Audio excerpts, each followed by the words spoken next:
আজকে আমরা বরহানুদ্দিনের সবচেয়ে ভালো চা ট্রাই করব। আমি আর আকরাম আইসিটি কোচিং শেষ করে বের হলাম। আকরাম তার সাইকেলের টালা খুলতেছে এবং আমি আর আকরাম হাঁটতে হাঁটতে চলে যাচ্ছি সেই আমাদের গন্তব্যে, যেখানে গিয়ে আমরা চা খাবো।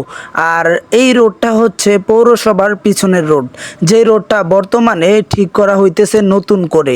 আর আমরা বরহানুদ্দিন ঈদগাহ এবং বরহানুদ্দিন মডেল মসজিদের পাশ দিয়ে যাইতেছি এবং মডেল মসজিদের সৌন্দর্যের দিকে তাকাইতেছি। তার সাথে সাথেই চলে আসলাম সেই গন্তব্যে। আর এই চায়ের দোকানে নাকি অনেক ভালো চা বানায়, তাই জানলাম একজনের কাছ থেকে। প্রতিদিন এই জায়গায় চা খাই, চাটা অনেক ভালো। আর এই চায়ের দোকান হচ্ছে ভূমি অফিসের পাশে। আর তার সাথে সাথে আমার বন্ধুর চায়ের ফু দেওয়ার রিয়েকশনটাও একটু দেখেন। আমি হাসতেছি ওর রিয়েকশন দেখে, কি অসাধারণ ফু দেওয়ার রিয়েকশন। আর এই জায়গার চাটা খুব অসাধারণ ছিল, বেশি করে দুধ, একটু লিকার আর তার সাথে রয়েছে সর। খুব ভালোই লেগেছে আমার চাটা, তাই বলি চা খেলে চলে আসুন এখানে।